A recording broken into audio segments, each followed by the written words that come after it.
லதா, நான் ரொம்ப நாளைக்கு இருக்க மாட்டேன். கேன்சர் உறுதியாயிடுது. ராமு, கேன்சர் குணப்படுத்தக்கூடியதுதான், கவலைப்படாதே, நல்லா இரு.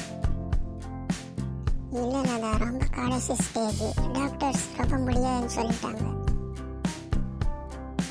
இல்லை, உனக்கு நல்லா இரு, கவலைப்படாதே. ஆண்டவன் விட்ட வழி, எதுவும் ஒன்றும் செய்ய முடியாது. ராமு, இப்ப பரவாயில்லையா? டாக்டர்ஸ் என்ன சொன்னாங்க, போயிருக்கியா? தேதி குறிச்சிட்டாங்க, 1 வாரம், அவ்வளவுதான். கவலைப்படாது, ஆண்டவன் தேதி குறிக்கணும். நல்லா இரு, கவலைப்படாது. அதான் மருந்து மாத்திரை என்னக்காக குணப்படுத்திருக்கு. அதனால இனி கவலைப்படுறதுக்கு எதுவும் இல்லைன்னு டாக்டர் சொல்லிட்டாங்க.